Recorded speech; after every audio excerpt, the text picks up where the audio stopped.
You've got to love Health Tuesdays here on your Feel Good Breakfast show, Expresso. But the question is, do you often find yourself feeling tired all the time? Even if you get enough sleep, you still find yourself feeling a bit fatigued. Maybe you have vitamin B deficiency. Have a look at this.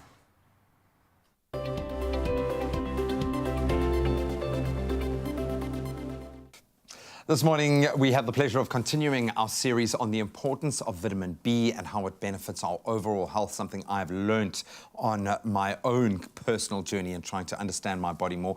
Your body is constantly sending out messages that you might be deficient in something, in this case, vitamin B, but are you listening? Now, to help us understand those specific signals that our body sends us is Professor Natalie Schellack. Natalie, welcome back. Thanks for joining us.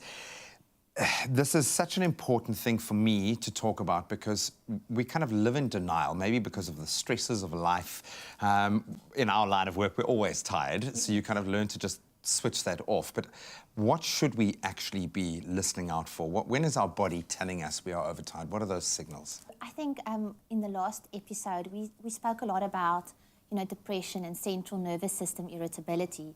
But I think what's also important with your central nervous system health is the tingling that you have in your hands and your feet. And that can be worsened by certain medicines especially, and then also if you've got an underlying chronic disease.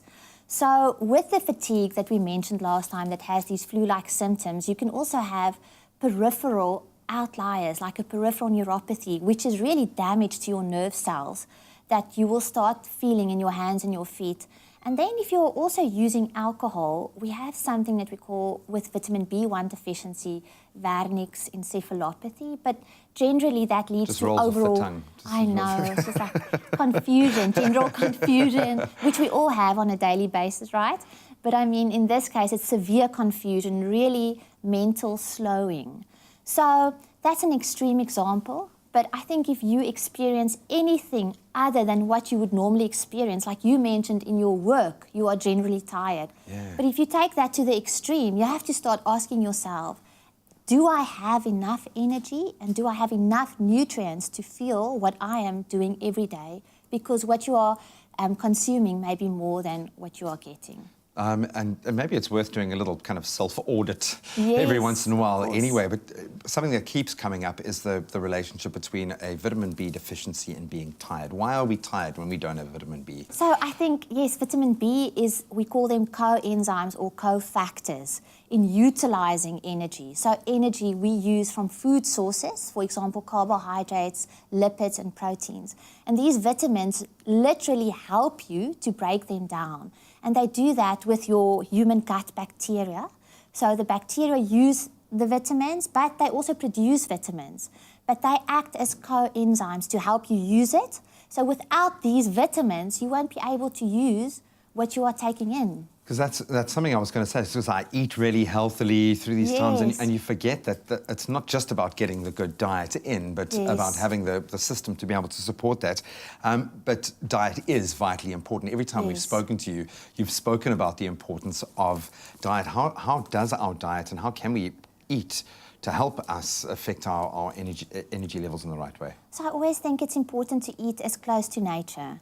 So anything that you can't pronounce, you should not be able to, you should not eat. So if you can't pronounce it, you shouldn't eat it. Oxy anywhere. So I think it's green leafy vegetables, especially animal, vitamin B12 from animal sources, but plants, whole grains, legumes, all the healthy things. But you should remember, even if you eat all of those healthy things, you need a healthy gut to absorb that. And in one of the previous episodes, we spoke about your gut bacteria. So you need to absorb what you are eating.